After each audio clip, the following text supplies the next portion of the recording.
북한을 방문 중인 대북특사단이 김정은 위원장과 나란히 사진을 찍은 모습 매우 이례적이면서도 파격적입니다. 예상보다 빨리 김정은 위원장을 만나 면담과 만찬을 가졌는데요. 네. 청와대 관계자는 실망스럽지 않은 결과가 있었다라고 밝히기도 했습니다. 자, 과연 어떤 합의가 있었는지 지금부터 전문가들과 함께 얘기 나눠보겠습니다. 네, 양무진 북한대학원 대학교 교수, 차두현 아산정책연구원 개건연구위원 함께합니다. 안녕하십니까? 네, 안녕하십니까? 예.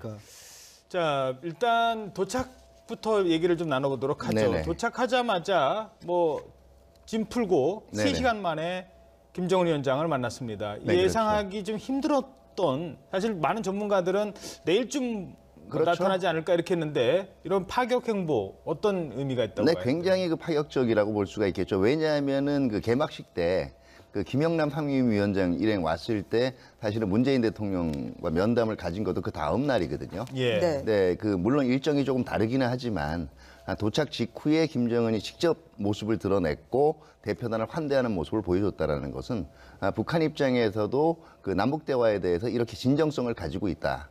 그리고 이 남북관계 발전, 그리고 한반도 긴장 완화에 대한 의지를 어느 때보다도 강력하게 가지고 있다는 걸 상징적으로 보여주는 의미라고도 볼 수가 있고요.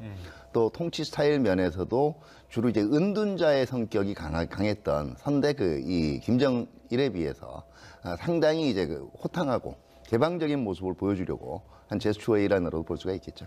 네, 이렇게 서둘러 우리 특사단을 만난 건 북한이 조금 마음이 급했다라는 분석도 나오고 있습니다. 마음이 급했다는 분석보다도 우리 이제 차 박사님이 잘 말씀했는데 그만큼 적극적이고 파격적이다. 네.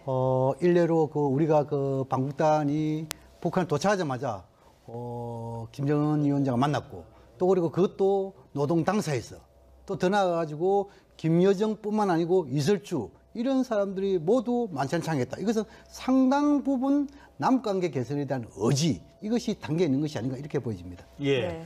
자, 일단 어찌됐든 특사라고 합니다만 서로 껄끄러운 얘기도 해야 되고 그렇죠. 이쪽의 뜻이 무엇인지도 좀 알아야 되는데 그러려면 보통은 전날 실무진들이 만나서 우리 측의 입장 듣고 이런 얘기를 하고 싶어 하고 이런 얘기를 듣고 싶어 합니다라는 보고를 받은 다음에 이제 위원장이 딱 나타나서 요건 받아주고 요건 해줄게라고 하는 게 보통 이제 외교적인 그동안의 어떤 프로토콜 이런 네네. 거 아니겠습니까? 그런데 네네. 그렇지 않고 이렇게 빨리 진행이 됐던 건 미리 어느 정도 좀 얘기가 오고 간 것 아니냐. 지금 외신은 또 그런 분석도 하고 있거든요. 사전 조율이 있었다라고도 볼 수가 있고요. 두 번째는 어떻게 보면은 기선제압용도 있어요. 예. 처음부터 나서서 이제 환대하고 굉장히 적극적인 모습을 보여주면 네. 아무래도 상대편에서 미안해서라도 아하. 껄끄러운 얘기는 조금 피하게 돼 있어요. 예. 그런 시도 일환으로 볼 수가 있고요. 아무래도 지금 이 고위급 회담 이후에 남북한 간의 접촉이라는 게 굉장히 급물살을 타서 사실은 고위급 접촉이라는 것도 고위급 회담 이외에 이 김여정 특사 방문이라든가 그 이후에 이 김영철 통전부장 방문 이렇게 한 2차례가 사전에 이루어졌거든요. 그렇기 때문에 웬만큼의 의제 조정은 그렇죠. 좀 돼 있기 때문에 미리 만나도 그렇게 크게 분위기 살벌할 만한 일은 없겠다라는 판단이 있었을 걸로 생각할 수가 있고요. 예. 또 하나가 이게 본격적으로 이거는 돼, 이거는 안 돼의 의제를 주고받는 현안 타결형이 아니에요. 그렇죠. 다음에 만날 약속을 답방형이란 말이에요. 예. 그렇기 때문에 여기서 굳이 이 얼굴을 붉혀가면서 그럴 필요가 없다라는 것도 분명히 반영이 돼 있겠죠. 저는 그 부분에 대해서 이제 우리 차 박사는 조금 의견이 다른데요. 지금은 이제 일단은 뭐냐면 북한의 김여정 이 특사 방남했고 또 그리고 김영철이가 2박 3일 동안 있을 때 아마 우리의 통일 외교 당국자하고 상당 부분 많은 부분 논의했을 것이다. 저는 것이고 그런 부분에 대해서 김정은 위원장한테 자신이 전달됐고 그 차원에서 아마 남북 간 어느 정도 사전에 합의할 부분에 대해서는 거의 합의된 것이 아닌가 보여지고 또 이것을 우리가 특사본할 때 비핵화 북미대회에 대해서 김정은 위원장 입장을 확인하겠다. 이것이 우리가 지금 이제 밝혔잖아요. 예. 아마 그 부분에 대해서 그 부분은 확인하고 나머지 부분에 대해서 합의됐다 보여지고 근데 지금은 이제 보기에는 모든 남북한이 원하는 의제를 하나의 탭을 다 올렸다 저는 보여지고 지금은 이제 이번에 특사라는 것은 특사를 매개로 한 남북한 최고 지도자의 의사소통뿐만 아니고 협상의 개념도 저는 담겨 있다고 봅니다.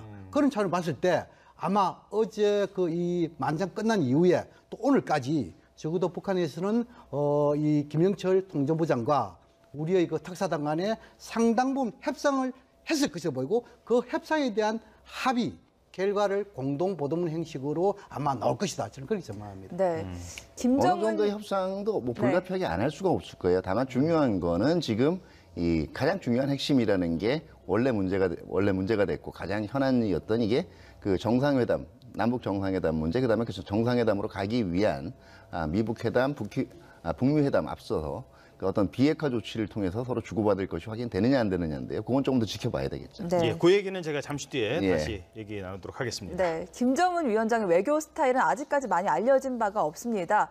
그런데 김대중 전 대통령의 아들 김홍걸 공동의장이 김정은을 만난 적이 있습니다. 2011년 김정일 북한 국방위원장이 사망했을 때 조문을 가셨는데요. 그는 김정은 위원장을 어떻게 기억하고 있을까요? 과거 조문장에서 만난 김정은은 앳되고 여린 느낌이었다. 그런데 넉 달 뒤 배짱이 두둑해진 느낌이더라라고 회고를 하고 있는데 자, 김정은의 외교 스타일 어떻게 좀 평가를 해보면 좋을까요? 뭐 우리가 지금 이제 남북한 우리 특사단이 만난 건 처음이지만도 그러나 과거 뭐 류인산을 비롯한 중국의 상무위원 네. 또 그리고 쿠바의 대표단 시리아 대표나가 만난 경우 있죠. 물론 이제 우리 구글 회장이라든지 이런 민간국도 만나 있지만도 어쨌든 간에 지금 김정은 위원장이 지금 30대 초반 아니겠어요? 라고 한다면 또 외교적 경험도 좀 부족하고 또 정치력도 좀 부족하다. 정치적 경험이 부족하다는 이런 생각 봤을 때 지금까지 하는 상황 한 5, 6년 더 보니까 이것은 그냥 어린애 취급해서는 안 되겠다. 이것을 아마 김홍걸 위원장이 아마 그대로 받아들인 걸 보여주고 그러나 특히 볼 때는 뭐냐면 김정은 위원장의 경우에는 아버지가 없는 상태에서 권력 투쟁을 한 거 아닙니까? 그렇죠. 그리고 그렇죠. 그런 상태에서 상당히 경제적으로 어려운 상태에 했단 말입니다. 이런 상황을 봤을 때 아마 국내 정치 또 그리고 지금 군사 문제 또 그리고 경제 문제 이런 정도 부분에서 어느 정도 성과를 인정하는 그런 선상에서 아마 평가한 것이 아니겠느냐 저는 그렇게 생각합니다. 네. 예. 과거 김정은 위원장이 말씀하신 대로 우호국들과 한 7차례 정도 접견을 한 적이 있습니다. 물론 정상급 외교는 아니었습니다. 과거에는 어땠는지 저희가 화면 보고 이야기 이어가도록 하겠습니다. 주치 105 2016년 6월 30일 살바도르 안토니오 팔레스 메사 동지와 일행을 접견하셨습니다. 경례하는 김정은 동지께서는 미겔 마리오 디아스 까니엘 베르무데스 동지를 단장으로 하는 쿠바공화국 국가대표단을 접견하셨습니다. 2013년 7월 24일 위대한 조국해방전쟁 승리 예순돌 경축행사에 참가하기 위하여 우리나라를 방문하고 있는 중국 공산당 중앙위원회 정치국위원이며 전국인민대표대회 상무위원회 부위원장인 리군국 동지를 단장으로 하는 중국 공산당 대표단을 접견하셨습니다. 네. 반갑다는 의사를 표현하려고 한 것 같은데 네. 목덜미를 잡아서 포옹을 하다 보니까 이게 뭐 유럽식이라는 얘기도 있고 조금 결례라는 얘기도 있고 저 때는 많이 좀 외교 스타일이 서툴었던 것 같은 느낌인데요. 일단은 이 북한의 외교 의전 스타일은 상당 부분 러시아의 것을 많이 따왔어요. 우리가 이제 구미의 것을 많이 따오듯이 서로 이렇게 포옹을 하고 뺨을 대는 것은 전통적인 러시아에서는 외교 의전상의 예법입니다. 그게 이제 많이 이 반영이 된 것 같고요. 김정은 위원장 그동안 연설에서 상당히 많이 등장해 온 게 후대 사랑이라는 거예요. 다음 세대라는 걸 꼭 얘기를 하고 있거든요. 젊은 세대. 그렇기 때문에 조금 더 이제 북한이 젊어지고 있다는 인상에서 격의가 없다든가, 그 다음에 좀 부담 없는 딱딱한 의전보다는 부담 없는 친근감의 표현의 제스처의 일환으로도 지금 이런 여러 가지들이 연출이 되는 것 같아요. 그리고 무엇보다도 저런 자세가 이 김정은 위원장 그동안 연설에서 나온 것이 결국은 올해 이 신년사 같은 경우 영웅조선, 전략국가, 핵강국 이런 표현이 왔단 말이에요. 저 실질적으로 시대가 보면은요, 김정일 시대보다는 1960년대, 70년대 북한이 상대적으로 잘 나가던 시절에 김일성이 가지고 있던 외교 행보. 그러니까 나름대로 굉장히 강국이라는 북한의 행보를 바탕으로 자신감을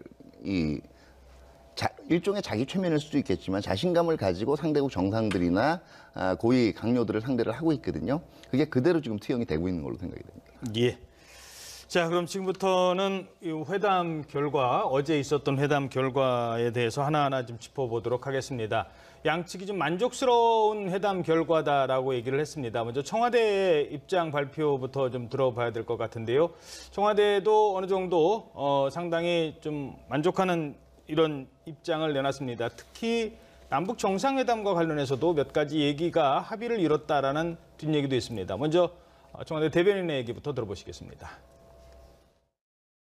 접견과 만찬은 조선노동당 본관에 있는 진달래관에서 이루어졌습니다. 남쪽 인사가 조선노동당 본관을 방문한 것은 이번이 처음입니다. 접견에는 김정은 국무위원장, 김영철 당 부위원장, 그리고 김여정 제1부부장이 참석했습니다. 이어진 만찬에는 다음과 같은 인사가 추가로 참석했습니다. 김정은 국무위원장의 부인 리설주, 조평통위원장 리선권, 통전부 부부장 맹경일, 서기실장 김창선. 특사단은 오늘 후속 회담을 가진 뒤 오후에 서울로 돌아올 예정입니다. 일단 만찬장에 리설주가 등장을 했다라는 건 상당히 외교적으로 북한의 퍼스트레이디가 등장을 했다는 거고, 그런 의미에서는 여러 가지 또 의미가 있을 것 같습니다. 또 방문한 곳이 북한 조선노동당의 그 본관 아니겠습니까? 그 부분도 상당히 의미가 있고요.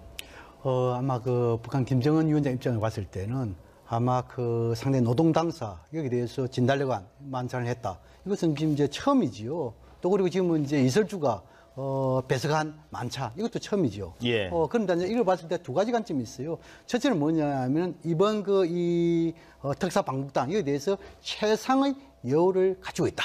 뭐 이렇게 우리 하나 볼 수 있고, 또 두 번째는 뭐냐면 우리 문재인 대통령이 김여정 특사의 방남에 있어가지고 최상의 여우를 같이 하잖아요. 청와대에서 오찬을 하고, 이제 이렇게 적견됐잖아요. 이런 부분인데 상호주의라는 거지만 여기에 걸맞게 오히려 더욱더 예우를 갖춘 그런 게 아니에요. 그래서 이설주도 대동시킨 게 아니에요. 이렇게 볼 수가 있습니다. 네. 네, 일단은 그 장소를 보면은요, 그 조선노동당 본관이라는 게 그 기존의 우리 대표단들은 거기 가본 적이 없어요. 예. 저 안에 이제 김정은 집무실도 있습니다. 김정일도 과거에 저기를 집무실로 사용을 했었고요. 조선노동당 본관을. 어떻게 보면 이 북한이 수령제기도 하지만 동시에 이 공산당, 조선노동당 일당 체제예요. 그렇기 때문에 북한 권력의 그대로 핵심부고요. 상당히 어떻게 보면은 북한 내의 주체 사상이나 이런 것까지를 고려를 할 때는 북한 내에서는 성소하고 같은 곳이에요. 굉장히 성스러운 곳이죠. 그 본관을 개방했다라는 건 그만큼 마음을 열고 우리 쪽과의 그 대화 준비가 돼 있다라는 걸 상징하는 거기도 하고요. 지금 이제 근래에 리설주 등장을 이제 퍼스트레이디 뭐 이런 얘기들을 이제 많이 하기도 하는데, 네. 이거는 어떻게 보면 과거 영광의 재현이라는 측면에서도 볼 수가 있어요. 그러니까 이제 주로 스타일이라든가 이런 것 자체가 외모가 사실 아버지의 것보다는 할아버지의 것을 많이 따라주는데, 이게 과거 북한이 상대적으로 잘 나가던 시절에 대한 향수를 다시 한번 내부적으로 자극하는 의미가 있는 게, 사실 리설주만 여사로 불린 게 아니에요. 그 이전에 김정숙, 그러니까 김일성의 원부인이죠. 김정숙 같은 경우 여사로 불렸고요. 김성애 같은 경우에는 동지라고 불렸지만은 김일성하고 1973, 4년까지는 대외적인 활동을 같이 했어요. 예. 그러다가 김정일이 이 후계자로 지명이 되고 본격적으로 부각이 되면서 이른바 곁가지 치기 작업이 진행이 되면서부터 서로 이제 행사를 따로 한 거거든요. 그러니까 완전히 이 공식적인 배우자 하나 지명하지 못했던 아버지 시대와는 달리 할아버지 시대와 같이 지극히 정상적이고 강력한 체제로 지금 거듭나고 있다는 걸 보여주는 상징성이기도 해요. 예. 네. 북한의 이런 만찬 형식과 또 배석자에 대해서 바른미래당의 하태경 의원은 북한의 신세대 정치가 드러났다라고 평가하고 있습니다. 라디오 인터뷰 함께 들어보겠습니다.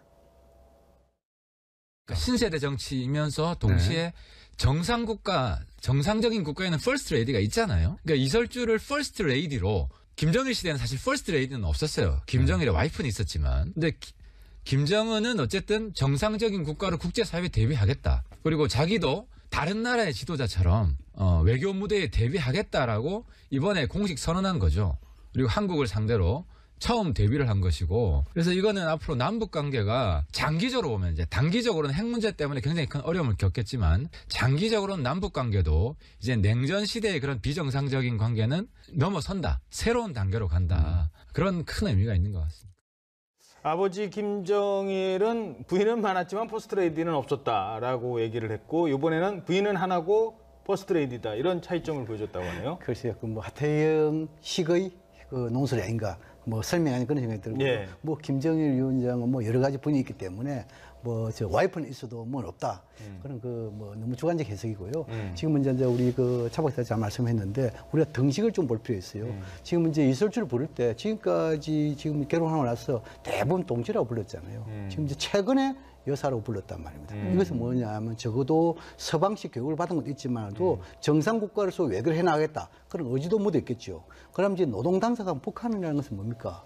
당우위 국가 체제잖아요. 아마 이런 측면에서 북한에서 가장 권위 있는 상징이 노동 당사잖아요. 이것을 뭐냐, 우리 청와대하고 비교를 했던 것이죠. 그래서 노동 당사에서 접견하고 여기에서 만찬을 한 것인가, 이거 보여지고, 특히 이설주 같은 경우는 우리가 뭐 2005년도에 인천에 다녀간 경험 있죠. 예. 그리고 지금 이제 이설주는 성악을 공부했고 중국에서 유학한 것도 알려지고 뭐 했다고 이렇게 알려져 있습니다. 어쨌든 간에 김정은 위원장과 이설주 모든 이런 사람들이 해외에서 유학한, 특히 김정은 같은 경우는 서에서 배려한 학교에서 했잖아요. 이런 모든 걸 봤을 때 아마 서양에 대한 여러 가지 정보랄까 이런 것을 어느 정도 몸에도 갖고 있다라는 측면을 봤을 때 아마 정상 국가에 대한 이미지 제고를 할까요? 이것이 상당 부분 이번 그 이 특사단이 만남이 있어가지고 재현되고 있는 것이 아니냐, 이렇게 볼 수 있습니다. 네.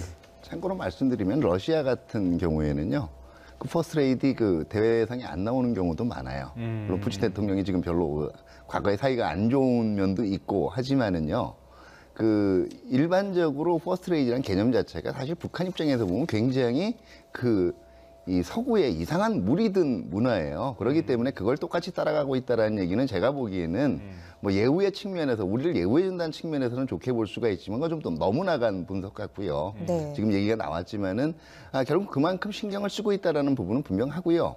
오히려 지금 최근에 리설주라든가 지금 김여정이 등장하고 있는 건 북한의 이미지라는 것이 그동안 굉장히 강성이고 세계적으로 자꾸 말썽을 불러일으키고 폭력적이고 이런 거가 주로 강조가 되었단 말이에요. 예. 근데 여성적인 분위기, 그다음에 상당히 그 나름대로 여유가 있고 부드러운 분위기, 이런 거를 강조하는 의미도 좀 있다고 생각이 돼요. 네. 면담 내용에 대해서 좀 더 깊이 있게 들어가 보겠습니다. 북한 매체가 발표를 했는데 만족한 합의가 있었다라고 평가를 했습니다. 그렇다면 어느 부분에서 만족한 합의가 있었을까 예상을 해본다면요? 지금 이제 북한의 보도, 또 노동신문, 또 우리 청와대의 발표 이거 보면은 지금 우리 청와대는 뭡니까? 뭐 실망스러운 결과는 없다. 네. 맞죠? 결과 실망스럽지 않다. 이렇게 네. 표현했지요. 뉘앙스에 좀 차이가 있긴 있어요. 뭐 저는 뭐 그렇게 큰 차이는 없다고 보여지고요. 네. 특히 이제 북한은 뭐냐면 정상회담 관련해 가지고 만족한 합의했다 이래 하는데, 아마 이번에 그 특사단의 방북에 있어 가지고 아마 공동 보도문 한 5가지 정도의 합의 사안을 담은 공동 보도문을 발표할 가능성이 높다, 저걸 보거든요. 첫 번째 가장 중요한 것이 뭐냐면 상호 존중입니다.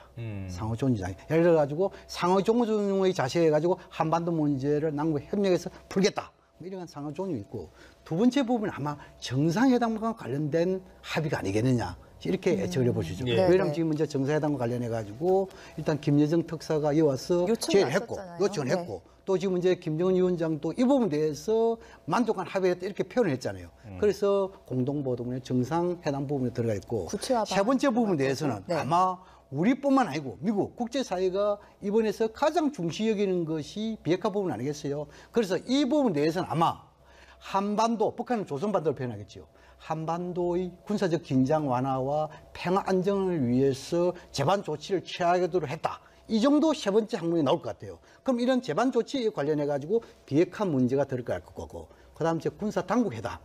마지막 세 번째로는 아마 이 군사적 긴장을 고조시킨 행위로서 뭐 북한 입장에서는 한미 군사훈련이 있겠죠. 이런 부분이 세 번째 항목에 들어갈 거였고, 마지막 네 번째에 있어서는 다양한 분야의 교류 협력 분야가 들어갈 것 같아요.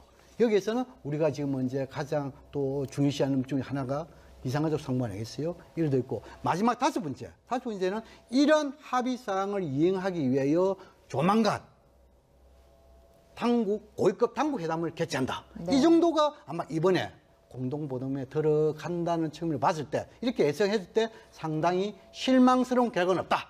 만족스러운 합의했다. 이 정도 표현해도 되지 않을까 생각됩니다. 그러니까 정상회담을 열기로 이제 양측이 의견을 모았다라는 정도는 포함이 될 수 있다. 네, 그거는 충분히 예상할 수 있는 부분이고 왜냐하면 그게 이제 아마 공동 발표문 내에는 여러 가지의 성격이 섞여 들어갈 거예요. 첫 번째는 합의를 봤다라는 부분들이 있고요. 예. 두 번째는 이제 우리의 메시지가 전달해서 의견을 교환했다라는 논의나 협의를 했다라는 부분들이 있을 거고요.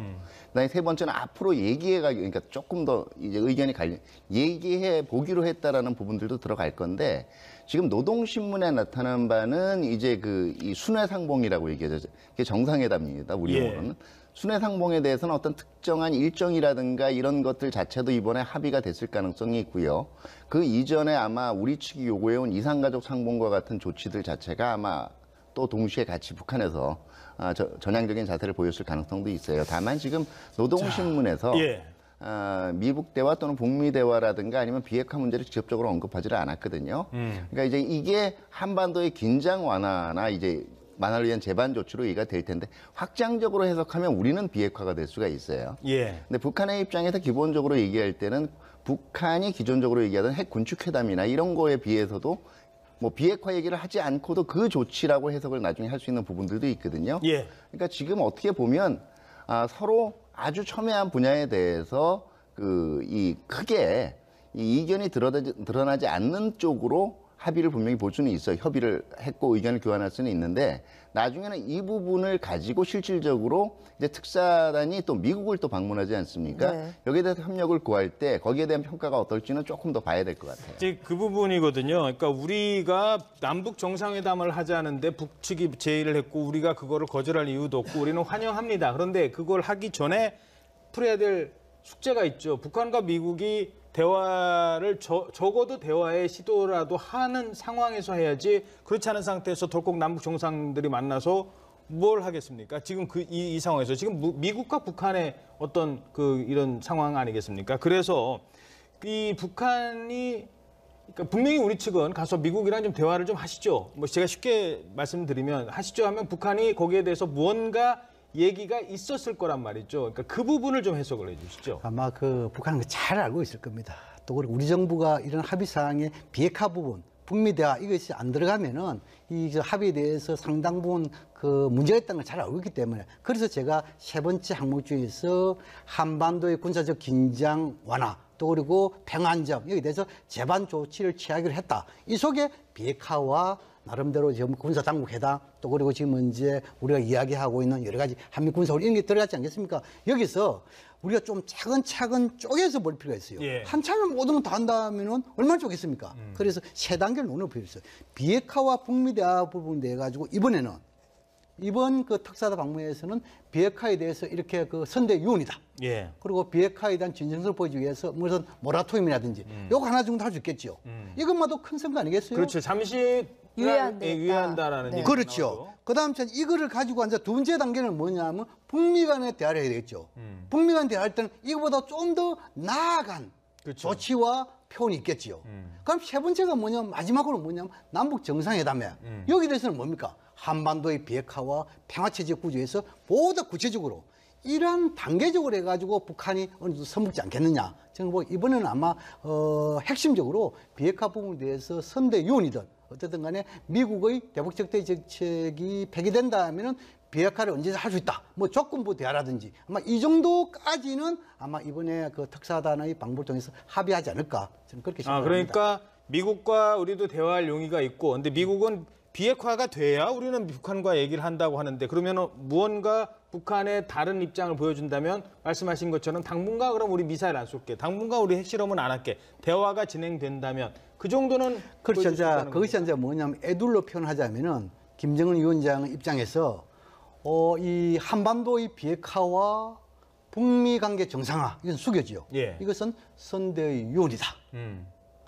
그리고 지금은 이제 북미 간에 있어가지고 미국의 대북 적대 정책이 전환 폐기된다면 언제든지 비핵화를 할 수 있다.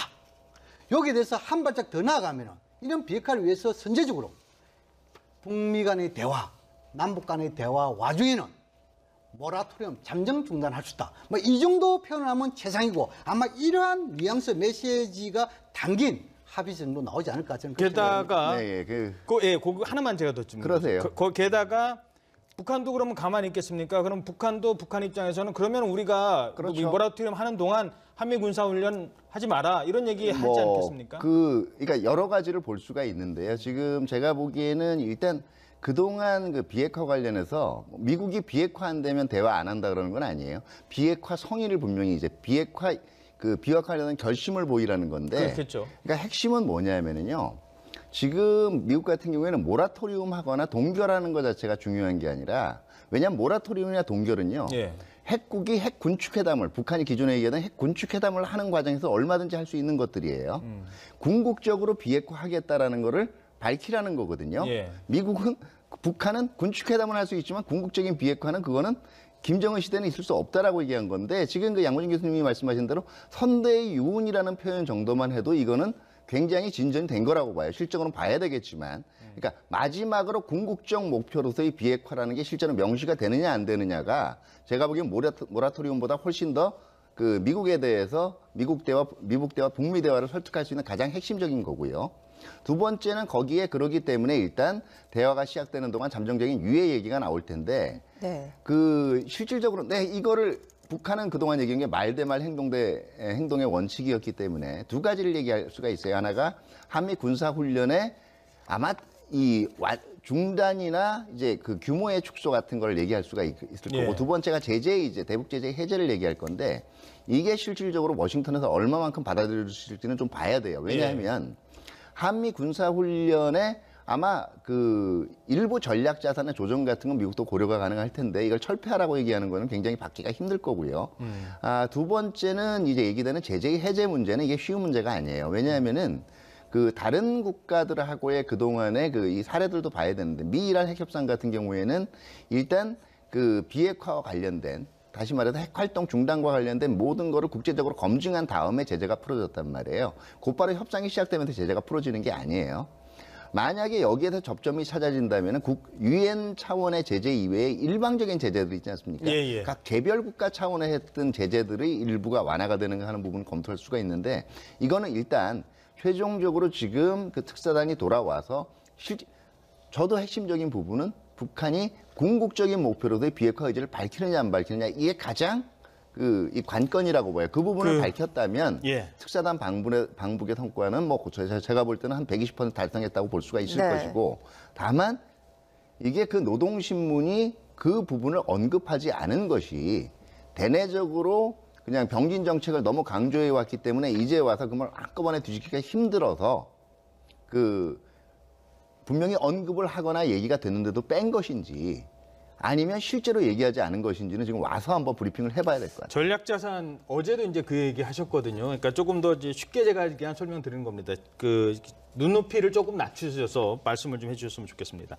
그러니까 북한은 지금 계속 이제 요구하는 게 한미 군사훈련 뭐 좀 어떻게 해달라, 좀 줄여달라 할 때 어제 제안하신 게 그렇다면 우리가 규모라도 전략자산 조성한다는 게 결국 뭐 B1, B2 안 쓰고 항공모함 안 쓰고 우리가 말했던 그 한반도를 북한과의 어떤 전시 상황에서 지키기 위한 훈련 정도는 우리도 손해가 아닐 수 있다라고 말씀을 하셨거든요. 그 부분 계속 좀 설명을 해주시죠. 그렇죠. 간단히 읽어보면 됩니다. 그 북한 입장이 뭐냐면 좋다.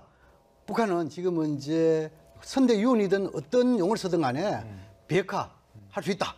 그러면 미국은 이 비핵화에 대해서 뭘 해줄 것인가? 욕을 하겠죠. 그러면 북한 입장에서 그러면 대북 적대의 정책 폐기를 선언해라. 이렇게 이야기해 주겠죠.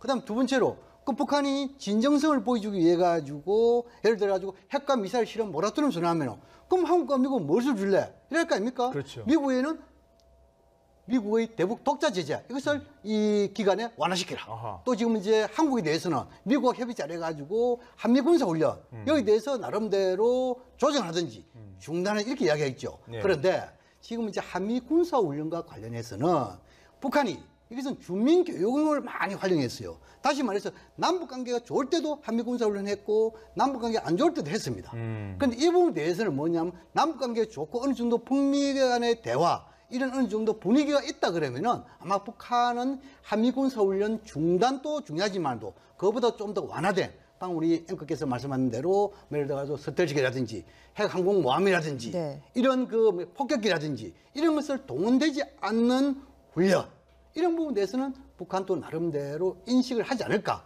저 그런 측면을 봤을 때 협상 충분하게 주고받을 대목이 있다 저는 생각하거든요. 그래서 아마 그런 부분에 대해서 이번에 확고하게 그 내용을 다 담아가지고 합의서를 통한 공동보험 발표다. 이거는 미국하고 또 이야기가 되잖아요. 그렇죠. 그래서 이런 구체적인 부분은 아마 미국과 대화에서 합의문에 포함은 안 될 것이다. 저는 생각합니다. 자, 지금 이 전략자산이라든가 이제 연합훈련과 조정과 관련해서는 이런 얘기들이 이제 오고 갈 수가 있어요. 그러니까 적대시 정책의 포기라는 면에서 일단은 그동안 우리가 꾸준하게 주장해온 게 연합훈련에 참관단을 보내라는 것이에요. 북한에 대해서. 북한은 계속 이걸 거부를 해왔거든요. 그러니까 이게 적대적으로 그러니까 북한 주장대로 북침을 하려는 훈련이 아니니까 와서 보라는 거죠. 방어전쟁이다. 그리고 문제가 되는 부분이 있으면 지적을 하라는 겁니다.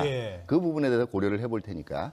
일단 이 부분부터 우리는 시작을 할 수가 있을 거고요. 두 번째는 이 전략자산 부분도 두 개로 나뉘어져요. 전략자산이 2010년 이후에 증강된 전략자산이 있고요. 이거는 천안함 연평도 때문에 증강됐던 거예요. 주로 재래전력 위주로 전략자산이 증강이 됐고요. 2016년에 4차 핵실험을 이제 한 이후에 지금 말씀하신 자산들이 증가가 된 거예요. 가령 얘기하면 B1 또는 이제 이 B1 랜서라든가 그다음에 가끔 등장하는 핵항공모함이 이제 거의 이 주기적으로 오고 가는 문제들 그다음에 이 핵잠수함 이런 것들이 이제 포함이 되게 되거든요. 그렇기 때문에 그 전략자산의 전개 제한에 있어서도 2010년을 기점으로 하느냐, 2016년을 기점으로 하느냐에 따라 또 한 번 협상의 여지가 있게 되는 거고요. 그다음에 군사훈련 중단과 관련해서 그 전략자산 중단뿐만 아니라 우리 같은 경우에 참관 카드도 충분히 이제 활용을 할 수가 있는 것들이 되겠죠. 굉장히 많은 다양한 대안들이 널려 있기 때문에 일단은 북한이 얘기한 대로 정말 선대의 유운이라는 언급을 하더라도 궁극적인 비핵화 의지만 언급을 한다면 의외로 이 부분들은 서로 그 카드들이 오갈 수 있는 여지는 만들어진다라고 볼 수가 있죠. 네. 김여정 부위원장이 왔었고 김영철 통일전선부장이 왔습니다. 그때도 우리 문재인 대통령은 이 비핵화 얘기를 꺼냈습니다. 그걸 분명 김정은 위원장에게 전달했을 겁니다. 그런데 다시 테이블에서 만났습니다. 이것 또한 비핵화 의지가 조금이라도 있는 것 아니냐 이런 주장이 나오고 있습니다. 자, 홍익표 더불어민주당 의원의 인터뷰 함께 들어보겠습니다.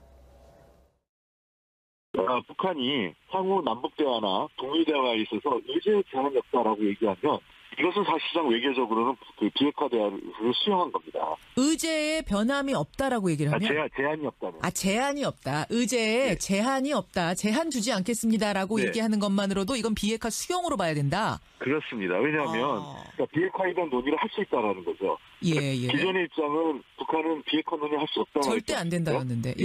그러나 의제에 제한이 없다라고 하는 것은 잘 알고 있죠. 한국과 미국이 어떤 의제에 관심이 있는지 알고 있지 않습니까? 근데 제 의제에 제한을 두지 않는다는 것은 우리가 비핵화 대화를 제안을 하거나 논의를 하려고 하는 것에 대해서 사실상 수용하는 거죠.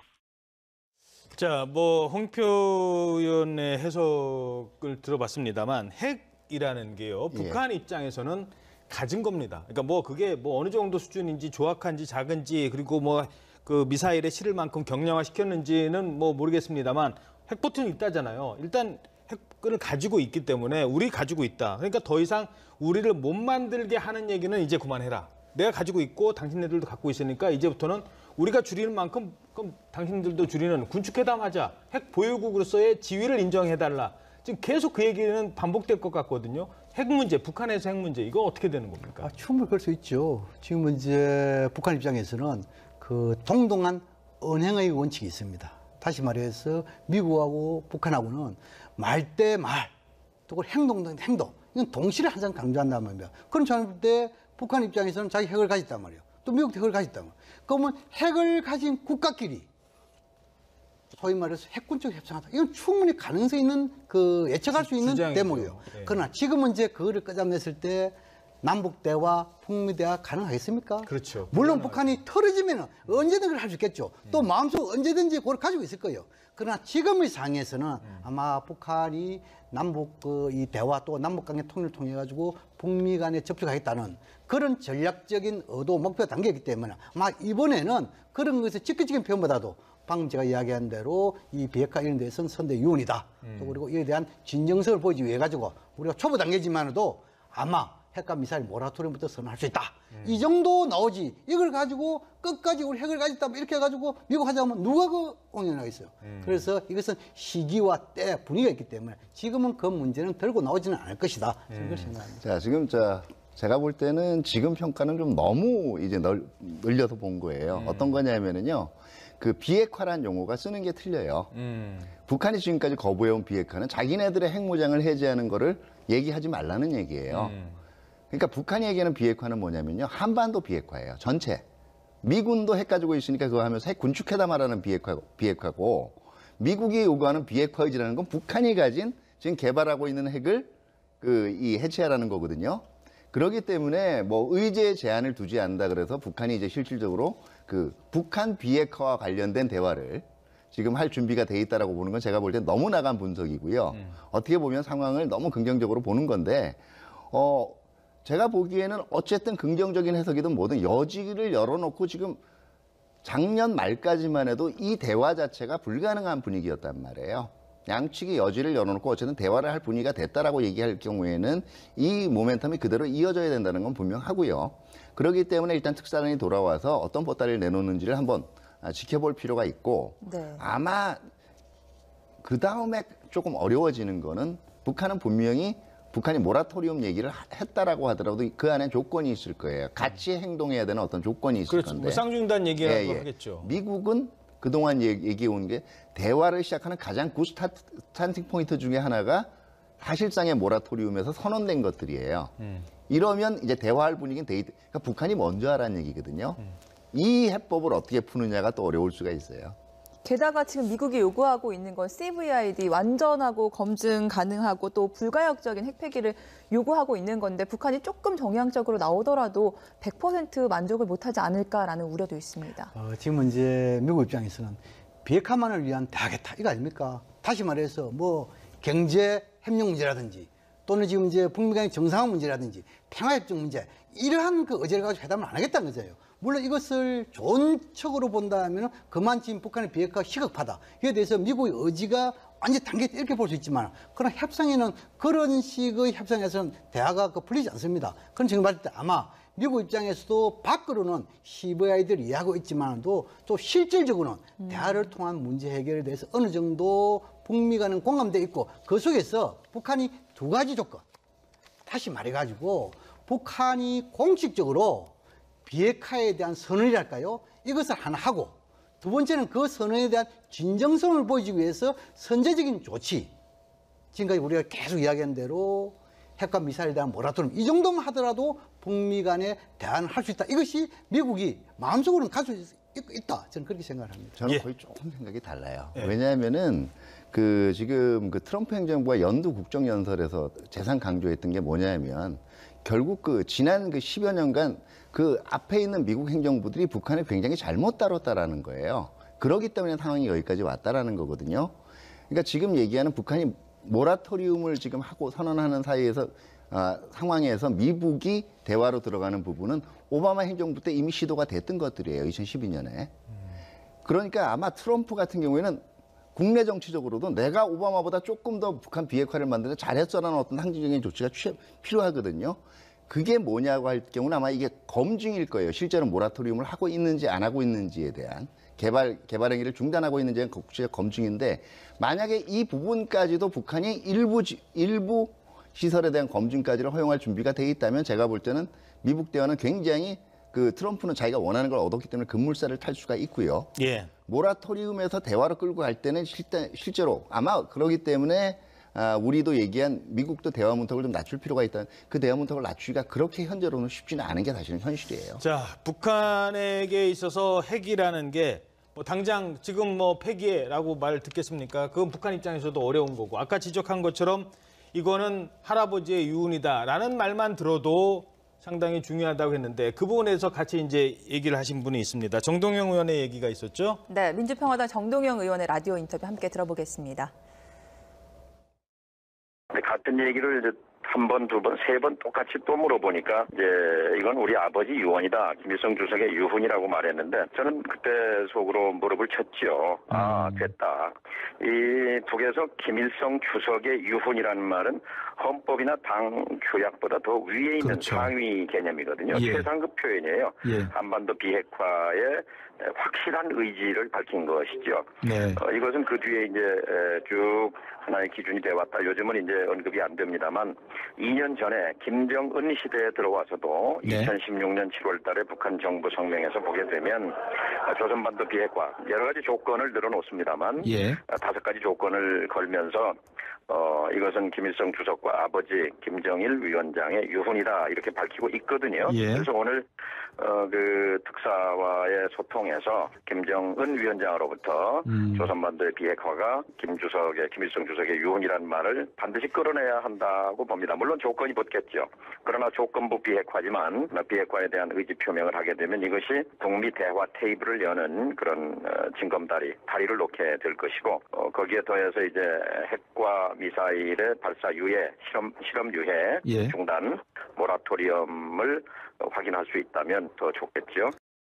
자, 그러니까 이 모라토리움 얘기 듣기 전에 할아버지 유훈이다라는 말을 먼저 듣는 게 중요하다는 얘기인데 그게 왜 중요한지 다시 한번 설명 그것이 부탁드리겠습니다. 뭡니까? 비핵화, 한반도 비핵화. 그게 뭐냐면 할아버지가 지금 이제 비핵화라는 것은 뭐냐니까 결국 핵을 가진다는 것은 미국으로부터 생존을 하는 그런 차원인데 언제든지 미국의 대북 정치 정책이 없다면 언제든지 비핵화할 수 있다는 그것을 우회적으로 표현한 것이죠. 그렇기 때문에 그걸 보이고 그다음 지금 중요한 게 뭐냐면 북한에 있어 가지고 김일성, 김정일, 김정은 이래서 유훈이라는 이야기는 두 사람이잖아요. 그 유훈은 세 가지예요. 첫째 뭐냐면 김일성의 유훈은 두 가지고 김정일의 유훈은 하나입니다.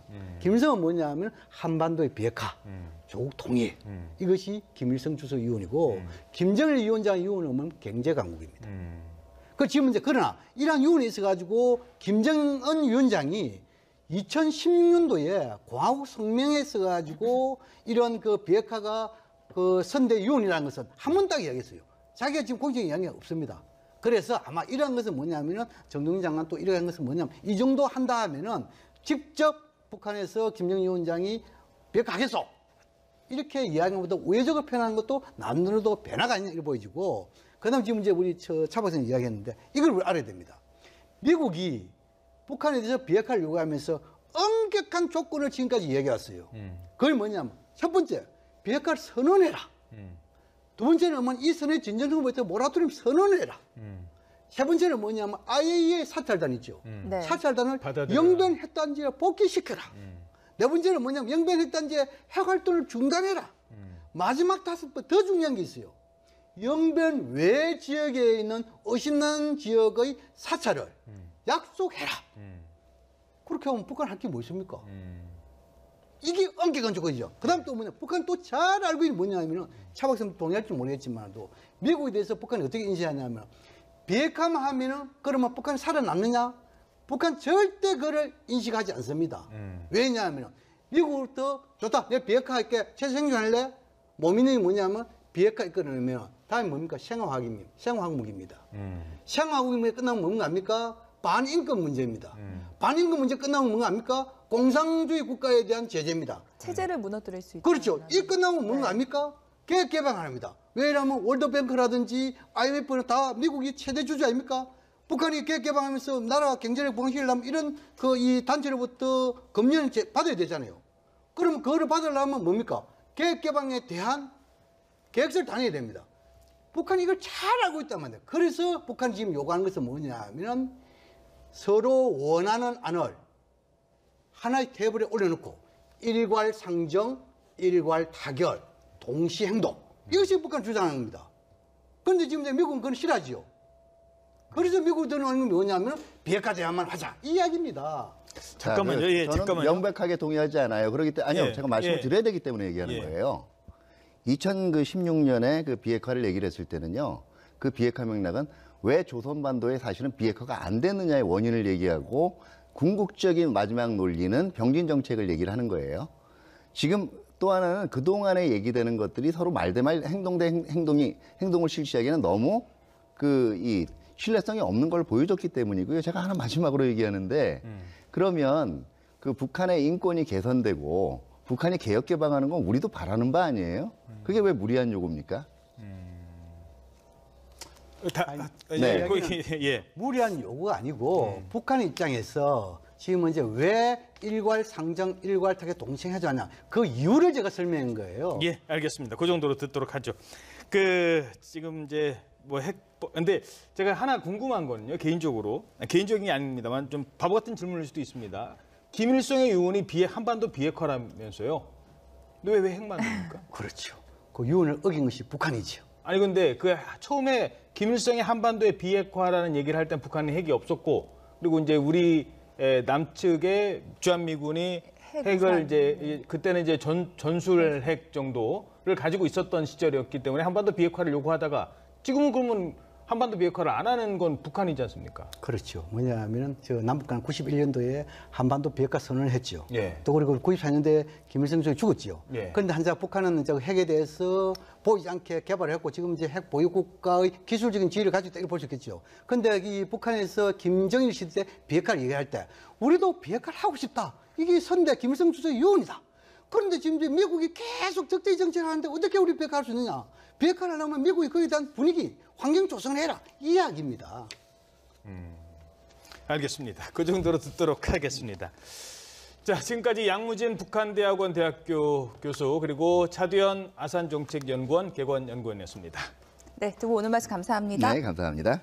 다만 핵이라는 게요, 북한 입장에서는 가진 겁니다. 그러니까 그게 어느 정도 수준인지 조악한지 작은지 그리고 그 미사일에 실을 만큼 경량화 시켰는지는 모르겠습니다만 핵포트는 있다잖아요. 일단 핵을 가지고 있기 때문에 우리 가지고 있다. 그러니까 더 이상 우리를 못 만들게 하는 얘기는 이제 그만해라. 내가 가지고 있고 당신네들도 갖고 있으니까 이제부터는 우리가 줄이는 만큼 그럼 당신들도 줄이는 군축회담 하자. 핵 보유국으로서의 지위를 인정해달라. 지금 계속 그 얘기는 반복될 것 같거든요. 핵 문제, 북한에서 핵 문제, 이거 어떻게 되는 겁니까? 충분히 그럴 수 있죠. 지금 이제 북한 입장에서는 그 동등한 언행의 원칙이 있습니다. 다시 말해서 미국하고 북한하고는 말 대 말, 또 행동 대 행동, 이건 동시를 항상 강조한단 말이에요. 그런 점일 때 북한 입장에서는 자기 핵을 가졌단 말이에요. 또 미국도 핵을 가졌단 말이에요. 그러면 핵을 가진 국가끼리 소위 말해서 핵군적 협상하다. 이건 충분히 가능성 있는 예측할 수 있는 대목이에요. 네. 그러나 지금은 이제 그거를 끄잡냈을 때 남북 대화, 북미 대화 가능하겠습니까? 그렇죠. 물론 북한이 털어지면 언제든 그걸 할 수 있겠죠. 또 마음속 언제든지 그걸 가지고 있을 거예요. 그러나 지금의 상황에서는 아마 북한이 남북 이 대화 또 남북 관계 통일을 통해 가지고 북미 간에 접촉하겠다는 그런 전략적인 의도 목표 단계이기 때문에 아마 이번에는 그런 것을 직접적인 표현보다도 방금 제가 이야기한 대로 이 비핵화 이런 데서는 선대 유언이다. 또 그리고 이에 대한 진정성을 보이기 위해 가지고 우리가 초보 단계지만도 아마 핵과 미사일 모라토리움부터 선언할 수 있다. 이 정도 나오지. 이걸 가지고 끝까지 우리 핵을 가졌다 이렇게 해가지고 미국 하자면 누가 공연하겠어요. 그래서 이것은 시기와 때 분위기가 있기 때문에 지금은 그 문제는 들고 나오지는 않을 것이다. 그걸 생각합니다. 자, 지금 제가 볼 때는 지금 평가는 좀 너무 이제 늘려서 본 거예요. 어떤 거냐면은요. 그 비핵화란 용어가 쓰는 게 틀려요. 북한이 지금까지 거부해온 비핵화는 자기네들의 핵무장을 해제하는 거를 얘기하지 말라는 얘기예요. 그러니까 북한이 얘기하는 비핵화는 뭐냐면요. 한반도 비핵화예요. 전체. 미군도 핵 가지고 있으니까 그거 하면서 핵 군축회담하라는 비핵화고 미국이 요구하는 비핵화 의지라는 건 북한이 가진 지금 개발하고 있는 핵을 해체하라는 거거든요. 그렇기 때문에 의제 제한을 두지 않는다 그래서 북한이 이제 실질적으로 북한 비핵화와 관련된 대화를 지금 할 준비가 돼 있다라고 보는 건 제가 볼 땐 너무 나간 분석이고요. 어떻게 보면 상황을 너무 긍정적으로 보는 건데, 제가 보기에는 어쨌든 긍정적인 해석이든 뭐든 여지를 열어놓고 지금 작년 말까지만 해도 이 대화 자체가 불가능한 분위기였단 말이에요. 양측이 여지를 열어놓고 어쨌든 대화를 할 분위기가 됐다라고 얘기할 경우에는 이 모멘텀이 그대로 이어져야 된다는 건 분명하고요. 그렇기 때문에 일단 특사단이 돌아와서 어떤 보따리를 내놓는지를 한번 지켜볼 필요가 있고 네. 아마 그 다음에 조금 어려워지는 거는 북한은 분명히 북한이 모라토리움 얘기를 했다라고 하더라도 그 안에 조건이 있을 거예요. 같이 행동해야 되는 어떤 조건이 있을 그렇죠. 건데. 뭐 쌍중단 얘기라고 하겠죠. 미국은 그동안 얘기해 온 게 대화를 시작하는 가장 굿 스타팅 포인트 중에 하나가 사실상의 모라토리움에서 선언된 것들이에요. 이러면 이제 대화할 분위기는 그러니까 북한이 먼저 하라는 얘기거든요. 이 해법을 어떻게 푸느냐가 또 어려울 수가 있어요.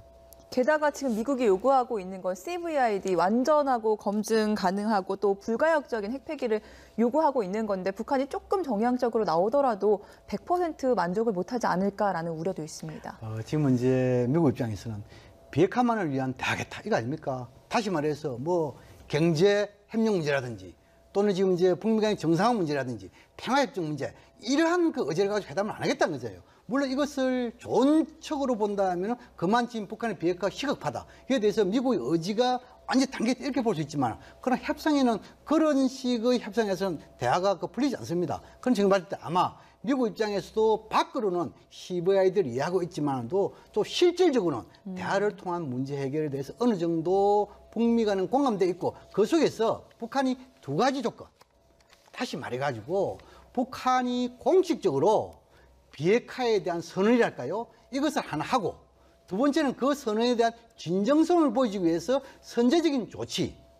지금까지 우리가 계속 이야기한 대로 핵과 미사일에 대한 모라토리움 이 정도만 하더라도 북미 간에 대화를 할 수 있다. 이것이 미국이 마음속으로는 가지고 있다. 저는 그렇게 생각을 합니다. 저는 거의 조금 생각이 달라요. 왜냐하면은 지금 트럼프 행정부가 연두 국정연설에서 재산 강조했던 게 뭐냐면 결국 지난 10여 년간 그 앞에 있는 미국 행정부들이 북한을 굉장히 잘못 다뤘다라는 거예요. 그렇기 때문에 상황이 여기까지 왔다라는 거거든요.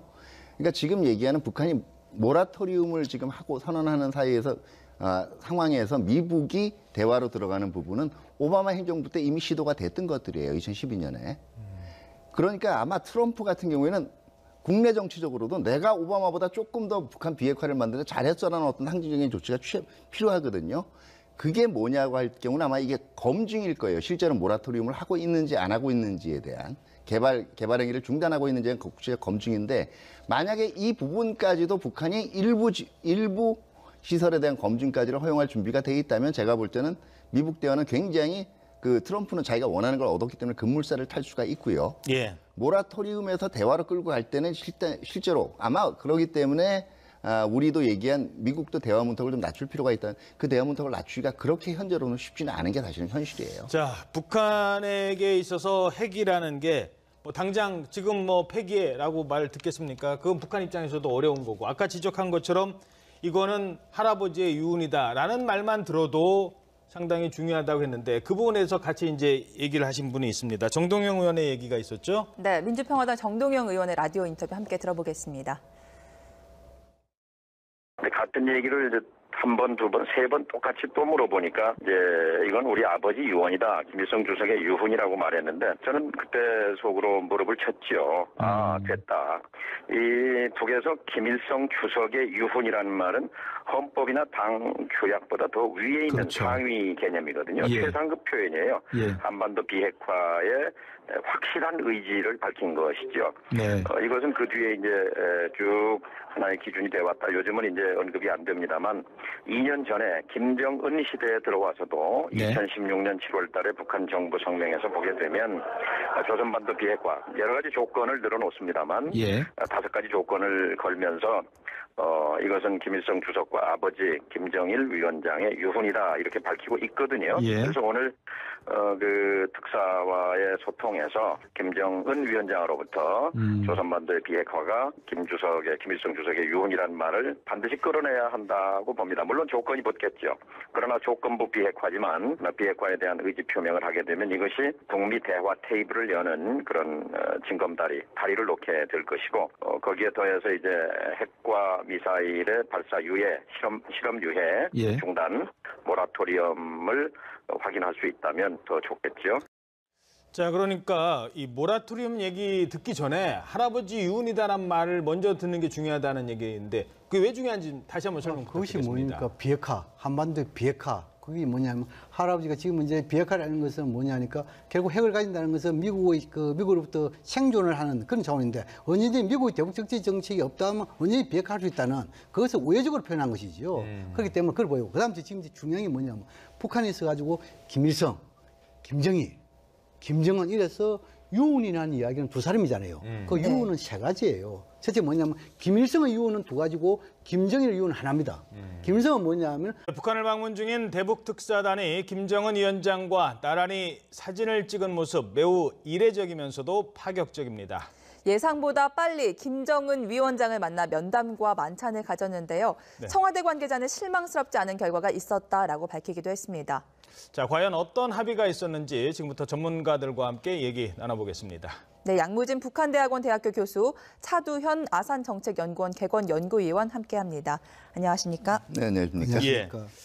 자, 일단 도착부터 얘기를 좀 나눠보도록 하죠. 네네. 도착하자마자 짐 풀고 네네. 3시간 만에 김정은 위원장을 만났습니다. 네, 예상하기 좀 힘들었던, 사실 많은 전문가들은 내일쯤 그렇죠. 나타나지 않을까 이렇게 했는데 이런 파격 행보 어떤 의미가 있다고 네, 봐요? 굉장히 파격적이라고 볼 수가 있겠죠. 왜냐하면은 그 개막식 때 그 김영남 상임위원장 일행 왔을 때 사실은 문재인 대통령과 면담을 가진 것도 그 다음 날이거든요. 예. 네. 네, 물론 일정이 조금 다르기는 하지만 도착 직후에 김정은이 직접 모습을 드러냈고 대표단을 환대하는 모습을 보여줬다라는 것은 북한 입장에서도 그 남북 대화에 대해서 이렇게 진정성을 가지고 있다. 그리고 이 남북관계 발전, 그리고 한반도 긴장 완화에 대한 의지를 어느 때보다도 강력하게 가지고 있다는 걸 상징적으로 보여주는 의미라고도 볼 수가 있고요.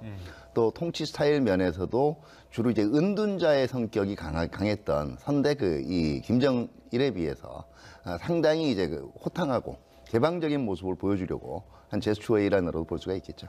네, 이렇게 서둘러 우리 특사단을 만난 건 북한이 조금 마음이 급했다라는 분석도 나오고 있습니다. 마음이 급했다는 분석보다도 우리가 이제 차 박사님이 잘 말씀했는데 그만큼 적극적이고 파격적이다. 네. 일례로 우리가 방북단이 북한 도착하자마자 김정은 위원장을 만났고 또 그리고 그것도 노동 당사에서 또 더 나아가지고 김여정뿐만 아니고 이설주 이런 사람들이 모두 만찬창했다. 이것은 상당 부분 남북관계 개선에 대한 의지 이것이 담겨 있는 것이 아닌가 이렇게 보여집니다. 예. 네. 자, 일단 어찌됐든 특사라고 합니다만 서로 껄끄러운 얘기도 해야 되고 그렇죠. 이쪽의 뜻이 무엇인지도 좀 알아야 되는데 그러려면 보통은 전날 실무진들이 만나서 우리 측의 입장 듣고 이런 얘기를 하고 싶어 하고 이런 얘기를 듣고 싶어 합니다라는 보고를 받은 다음에 이제 위원장이 딱 나타나서 요건 받아주고 요건 해줄게라고 하는 게 보통 이제 외교적인 그동안의 어떤 프로토콜 이런 네네. 거 아니겠습니까? 그런데 네네. 그렇지 않고 이렇게 빨리 진행이 됐던 건 미리 어느 정도 좀 얘기가 오고 간 것 아니냐. 지금 외신은 또 그런 분석도 하고 있거든요. 사전 조율이 있었다라고도 볼 수가 있고요. 두 번째는 어떻게 보면은 기선제압용도 있어요. 예. 처음부터 나서서 이제 환대하고 굉장히 적극적인 모습을 보여주면 네. 아무래도 상대편에서 미안해서라도 아하. 껄끄러운 얘기는 조금 피하게 돼 있어요. 예. 그런 시도 일환으로 볼 수가 있고요. 아무래도 지금 이 고위급 회담 이후에 남북한 간의 접촉이라는 게 굉장히 급물살을 타서 사실은 고위급 접촉이라는 것도 고위급 회담 이외에 이 김여정 특사 방문이라든가 그 이후에 이 김영철 통전부장 방문 이렇게 한 2차례가 사전에 이루어졌거든요. 그렇기 때문에 웬만큼의 의제 조정은 그렇죠. 좀 돼 있기 때문에 미리 만나도 그렇게 크게 분위기 살벌할 만한 일은 없겠다라는 판단이 있었을 걸로 생각할 수가 있고요. 예. 또 하나가 이게 본격적으로 이거는 돼, 이거는 안 돼의 의제를 주고받는 현안 타결형이 아니에요. 그렇죠. 다음에 만날 약속을 답방형이란 말이에요. 그렇기 때문에 여기서 굳이 이 얼굴을 붉혀가면서 그럴 필요가 없다라는 것도 분명히 반영이 돼 있겠죠. 저는 그 부분에 대해서 이제 우리 차 박사는 조금 의견이 다른데요.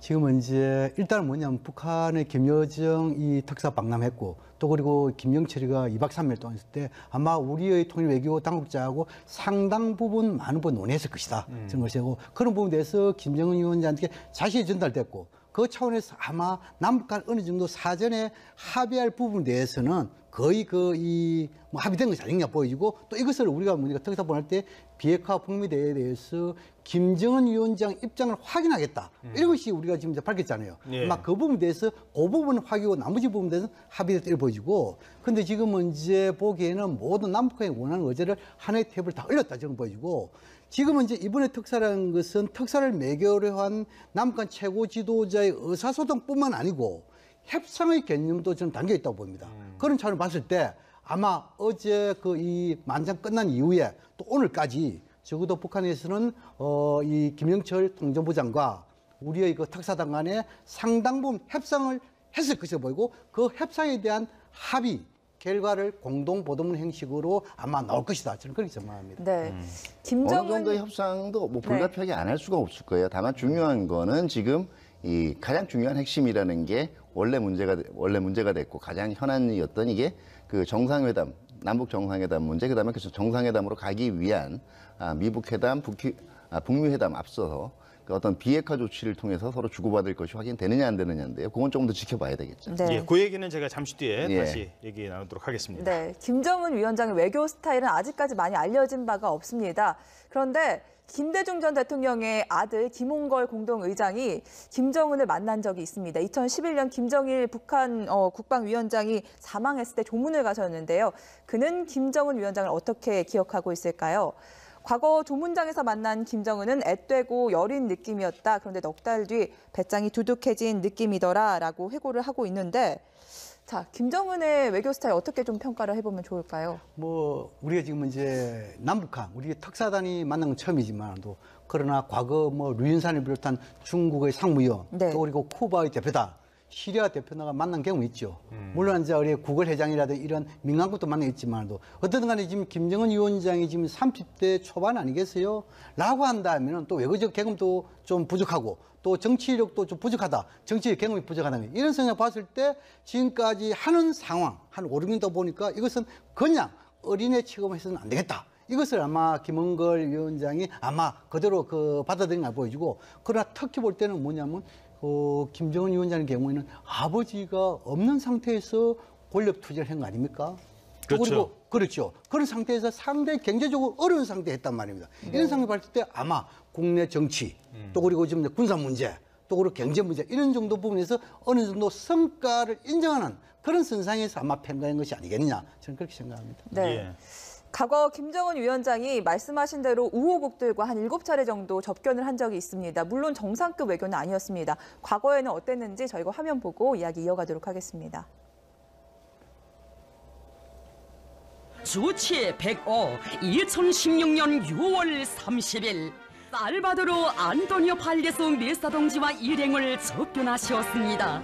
경례하는 김정은 동지께서는 미겔 마리오 디아스 까닐 베르무데스 동지를 단장으로 하는 쿠바공화국 국가대표단을 접견하셨습니다. 2013년 7월 24일 위대한 조국해방전쟁 승리 예순돌 경축행사에 참가하기 위하여 우리나라를 방문하고 있는 중국 공산당 중앙위원회 정치국위원이며 전국인민대표대회 상무위원회 부위원장인 리군국 동지를 단장으로 하는 중국 공산당 대표단을 접견하셨습니다. 네. 반갑다는 의사를 표현하려고 한 것 같은데 네. 목덜미를 잡아서 포옹을 하다 보니까 이게 뭐 유럽 가지고 재현되고 있는 것이 아니냐 이렇게 볼 수 있습니다. 네. 참고로 말씀드리면 러시아 같은 경우에는요. 그 퍼스트레이디 대회상에 안 나오는 경우도 많아요. 물론 푸틴 대통령이 지금 별로 과거에 사이가 안 좋은 면도 있고 하지만은요. 일반적으로 퍼스트레이디라는 개념 자체가 사실 북한 입장에서 보면 굉장히 이 서구의 이상한 물이 든 문화예요. 그렇기 때문에 그걸 똑같이 따라가고 있다는 얘기는 제가 보기에는 뭐 예우의 측면에서 우리를 예우해준다는 측면에서는 좋게 볼 수가 있지만 그건 좀 너무 나간 분석 같고요. 네. 지금 얘기가 나왔지만은 결국 그만큼 신경을 쓰고 있다라는 부분은 분명하고요. 오히려 지금 최근에 리설주라든가 지금 김 여정이 등장하고 있는 건 북한의 이미지라는 것이 그동안 굉장히 강성이고 세계적으로 자꾸 말썽을 불러일으키고 폭력적이고 이런 거가 주로 강조가 되었단 말이에요. 예. 근데 여성적인 분위기, 그다음에 상당히 나름대로 여유가 있고 부드러운 분위기 이런 거를 강조하는 의미도 좀 있다고 생각이 돼요. 네. 면담 내용에 대해서 좀 더 깊이 있게 들어가 보겠습니다. 북한 매체가 발표를 했는데 만족한 합의가 있었다라고 평가를 했습니다. 그렇다면 어느 부분에서 만족한 합의가 있었을까 예상을 해본다면요? 지금 이제 북한의 보도, 또 노동신문, 또 우리 청와대의 발표 이를 보면은 지금 우리 청와대는 뭡니까? 뭐 실망스러운 결과는 없다. 네. 맞죠? 결과 실망스럽지 않다. 이렇게 네. 표현했지요. 뉘앙스에 좀 차이가 있긴 있어요. 뭐 저는 뭐 그렇게 큰 차이는 없다고 보여지고요. 네. 특히 이제 북한은 뭐냐면 정상회담 관련해 가지고 만족한 합의했다 이래 하는데 아마 이번에 그 특사단의 방북에 있어 가지고 아마 공동 보도문 한 5가지 정도의 합의 사안을 담은 공동 보도문을 발표할 가능성이 높다 저는 보거든요. 첫 번째 가장 중요한 것이 뭐냐면 상호 존중입니다. 상호 존중. 예를 들어 가지고 상호 존중의 자세해 가지고 한반도 문제를 남북 협력해서 풀겠다. 뭐 이런 상호 존중이 있고 두 번째 부분은 아마 정상회담과 관련된 합의가 아니겠느냐. 이렇게 예측을 해보시죠. 네. 왜냐하면 지금 이제 정상회담과 관련해가지고 일단 김여정 특사가 이어 와서 제의했고 요청을 했고 또 지금 이제 김정은 위원장도 이 부분에 대해서 만족한 합의했다 이렇게 표현을 했잖아요. 그래서 공동보도문에 정상회담 부분에 들어가 있고 세 번째 부분에 대해서는 아마 우리뿐만 아니고 미국 국제사회가 이번에서 가장 중시 여기는 것이 비핵화 부분 아니겠어요. 그래서 이 부분에 대해서는 아마 한반도, 북한은 조선반도를 표현하겠죠. 한반도의 군사적 긴장 완화와 평화 안정을 위해서 재반 조치를 취하도록 했다. 이 정도 세 번째 항목이 나올 것 같아요. 그럼 이런 재반 조치에 관련해 가지고 비핵화 문제가 들어갈 거고, 그다음 이제 군사 당국 회담. 마지막 세 번째로는 아마 이 군사적 긴장을 고조시킨 행위로서 뭐 북한 입장에서는 한미 군사훈련이 이런 있겠죠. 이런 부분이 세 번째 항목에 들어갈 거였고 마지막 네 번째에 있어서는 다양한 분야의 교류 협력 분야가 들어갈 것 같아요. 여기에서는 우리가 지금 이제 가장 또 중요시하는 중에 하나가 이산가족 상봉 아니겠어요? 이런 데 있고 마지막 다섯 번째는 이런 합의 사항을 이행하기 위하여 조만간 고위급 당국 회담을 개최한다. 이 정도가 아마 이번에 공동보도문에 들어간다는 측면을 봤을 때 이렇게 예상했을 때 상당히 실망스러운 결과는 없다. 만족을 합의했다. 이 정도 표현해도 되지 않을까 생각됩니다. 그러니까 정상회담을 열기로 이제 양측이 의견을 모았다라는 정도는 포함이 될 수 있다. 네, 그거는 충분히 예상할 수 있는 부분이고 왜냐하면 그게 이제 아마 공동발표문 내에는 여러 가지의 성격이 섞여 들어갈 거예요. 첫 번째는 합의를 봤다라는 부분들이 있고요. 예. 두 번째는 이제 우리의 메시지가 전달해서 의견을 교환했다라는 논의나 협의를 했다라는 부분들이 있을 거고요. 그다음에 세 번째는 앞으로 그러니까 조금 더 이제 의견이 얘기해 보기로 했다라는 부분들도 들어갈 건데 지금 노동신문에 나타난 바는 이제 이 순회상봉이라고 얘기하죠. 이게 정상회담입니다. 우리 용어로는. 순회상봉에 대해서는 어떤 특정한 일정이라든가 이런 것들 자체도 이번에 합의가 됐을 가능성이 있고요. 그 이전에 아마 우리 측이 요구해온 이산가족 상봉과 같은 조치들 자체가 아마 또 동시에 같이 북한에서 전향적인 자세를 보였을 가능성도 있어요. 다만 지금 노동신문에서 미북 대화 또는 북미 대화라든가 아니면 비핵화 문제를 직접적으로 언급하지를 않았거든요. 그러니까 이제 이게 한반도의 긴장 완화나 이제 완화를 위한 재반 조치로 이해가 될 텐데 확장적으로 해석하면 우리는 비핵화가 될 수가 있어요. 근데 북한의 입장에서 기본적으로 얘기할 때는 북한이 기존적으로 얘기하던 핵 군축회담이나 이런 거에 비해서도 뭐 비핵화 얘기를 하지 않고도 그 조치라고 해석을 나중에 할 수 있는 부분들도 있거든요. 그러니까 지금 어떻게 보면 서로 아주 첨예한 분야에 대해서 크게 이 이견이 드러나지 않는 쪽으로 합의를 분명히 볼 수는 있어요. 협의를 했고 의견을 교환할 수는 있는데 나중에는 이 부분을 가지고 실질적으로 이제 특사단이 또 미국을 또 방문하지 않습니까? 여기에 대해서 협력을 구할 때 거기에 대한 평가가 어떨지는 조금 더 봐야 될 것 같아요. 이제 그 부분이거든요. 그러니까 우리가 남북 정상회담을 하자는데 북측이 제의를 했고 우리가 그거를 거절할 이유도 없고 우리는 환영합니다. 그런데 그걸 하기 전에 풀어야 될 숙제가 있죠. 북한과 미국이 대화를 적어도 대화의 시도라도 하는 상황에서 해야지 그렇지 않은 상태에서 덜컥 남북 정상들이 만나서 뭘 하겠습니까? 지금 이 상황에서 지금 미국과 북한의 어떤 이런 상황 아니겠습니까? 그래서 이 북한이 그러니까 분명히 우리 측은 가서 미국이랑 좀 대화를 좀 하시죠. 뭐 제가 쉽게 말씀드리면 하시죠 하면 북한이 거기에 대해서 무언가 얘기가 있었을 거란 말이죠. 그러니까 그 부분을 좀 해석을 해주시죠. 아마 북한은 잘 알고 있을 겁니다.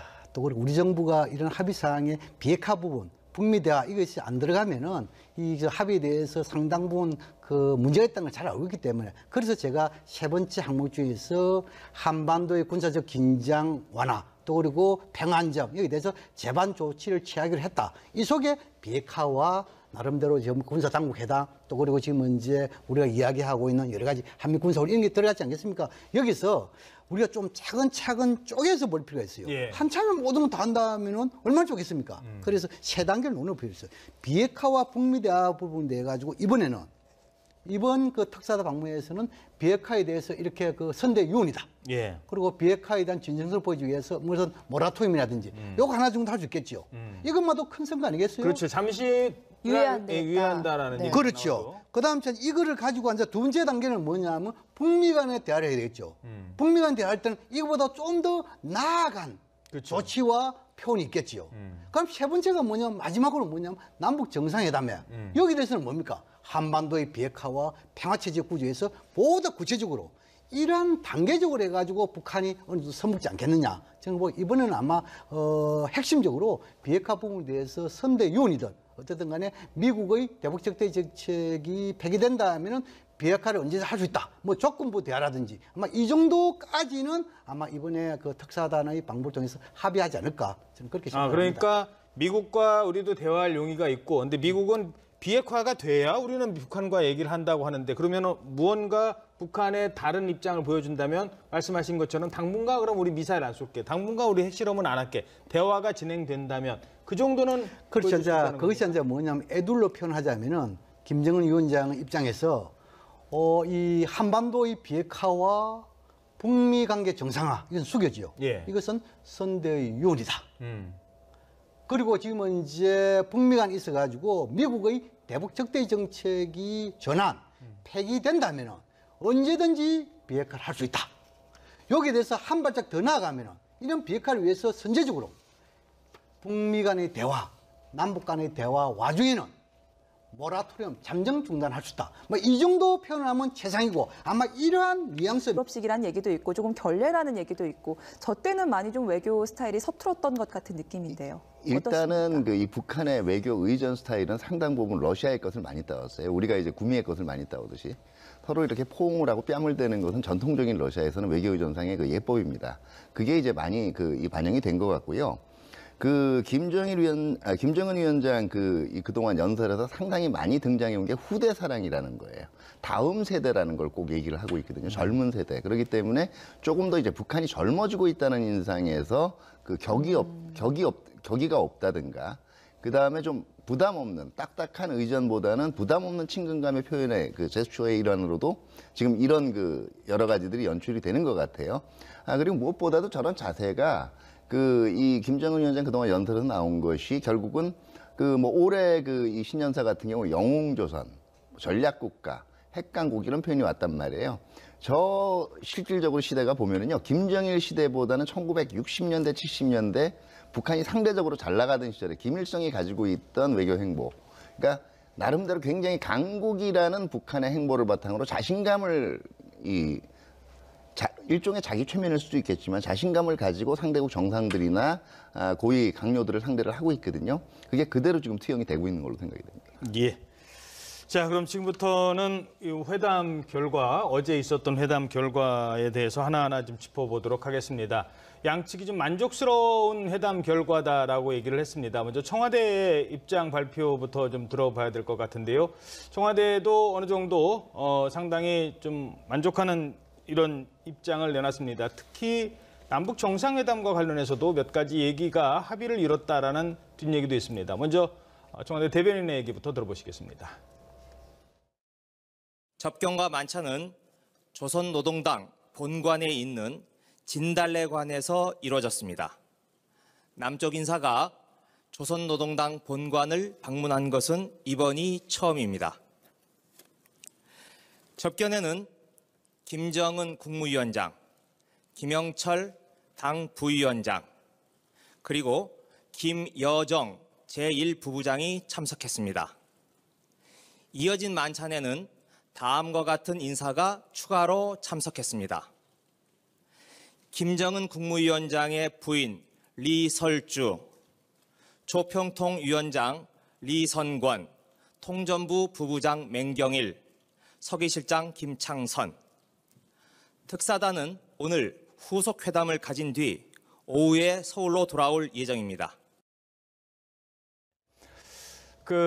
일단 만찬장에 리설주가 등장을 했다라는 건 상당히 외교적으로 북한의 포스트레이디가 등장을 했다는 거고, 그런 의미에서는 여러 가지 또 의미가 있을 것 같습니다. 또 방문한 곳이 북한 조선노동당의 그 본관 아니겠습니까? 그 부분도 상당히 의미가 있고요. 아마 그 북한 김정은 위원장 입장을 봤을 때는 아마 그 상대 노동 당사 여기에 대해서 진달래관 만찬을 했다. 이것은 지금 이제 처음이지요. 또 그리고 지금은 이제 이설주가 배석한 만차 이것도 처음이죠. 예. 그런데 이제 이걸 봤을 때 두 가지 관점이 있어요. 첫째는 뭐냐면 이번 특사 방북단 여기에 대해서 최상의 여우를 가지고 있다. 뭐 이렇게 우리 하나 볼 수 있고, 두 번째는 뭐냐면 우리 문재인 대통령이 김여정 특사의 방남에 있어가지고 최상의 여우를 같이 하잖아요. 청와대에서 오찬을 하고 이제 이렇게 적견됐잖아요. 이런 부분인데 상호주의라는 거지만 여기에 걸맞게 오히려 더욱더 예우를 갖춘 그런 게 아니에요. 그래서 이설주도 대동시킨 게 아니에요. 이렇게 볼 수가 있습니다. 네. 네, 일단은 그 장소를 보면은요, 그 조선노동당 본관이라는 게 그 기존의 우리 대표단들은 거기 가본 적이 없어요. 예. 저 안에 이제 김정은 집무실도 있습니다. 김정일도 과거에 저기를 집무실로 사용을 했었고요. 조선노동당 본관을. 어떻게 보면 이 북한이 수령제기도 하지만 동시에 이 공산당, 조선노동당 일당 체제예요. 그렇기 때문에 북한 권력의 그대로 핵심부고요. 상당히 어떻게 보면은 북한 내의 주체 사상이나 이런 것까지를 고려를 할 때는 북한 내에서는 성소하고 같은 곳이에요. 굉장히 성스러운 곳이죠. 그 본관을 개방했다라는 건 그만큼 마음을 열고 우리 쪽과의 그 대화 준비가 돼 있다라는 걸 상징하는 거기도 하고요. 지금 이제 근래에 리설주 등장을 이제 포트레이디 뭐 이런 얘기들을 이제 많이 하기도 하는데 네. 이거는 어떻게 보면 과거 영광의 재현이라는 측면에서도 볼 수가 있어요. 그러니까 이제 주로 스타일이라든가 이런 것 자체가 외모가 사실 아버지의 것보다는 할아버지의 것을 많이 따라주는데, 이게 과거 북한이 상대적으로 잘 나가던 시절에 대한 향수를 다시 한번 내부적으로 자극하는 의미가 있는 게, 사실 리설주만 여사로 불린 게 아니에요. 그 이전에 김정숙, 그러니까 김일성의 원 부인이죠. 김정숙 같은 경우 여사로 불렸고요. 김성애 같은 경우에는 동지라고 불렸지만은 김일성하고 1973, 4년까지는 대외적인 활동을 같이 했어요. 예. 그러다가 김정일이 이 후계자로 지명이 되고 본격적으로 부각이 되면서 이른바 곁가지 치기 작업이 진행이 되면서부터 서로 이제 행사를 따로 한 거거든요. 그러니까 완전히 이 공식적인 배우자 하나 지명하지 못했던 아버지 시대와는 달리 할아버지 시대와 같이 지극히 정상적이고 강력한 체제로 지금 거듭나고 있다는 걸 보여주는 상징성이기도 해요. 예. 네. 북한의 이런 만찬 형식과 또 배석자에 대해서 바른미래당의 하태경 의원은 북한의 신세대 정치가 드러났다라고 평가하고 있습니다. 라디오 인터뷰 함께 들어보겠습니다.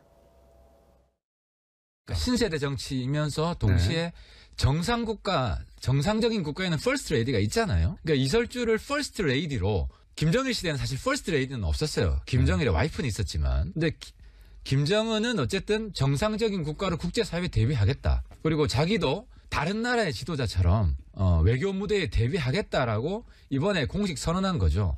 그리고 한국을 상대로 처음 데뷔를 한 것이고, 그래서 이거는 앞으로 남북 관계가 장기적으로 보면, 이제 단기적으로는 핵 문제 때문에 굉장히 큰 어려움을 겪겠지만 장기적으로는 남북 관계도 이제 냉전 시대의 그런 비정상적인 관계는 넘어선다, 새로운 단계로 간다, 그런 큰 의미가 있는 것 같습니다.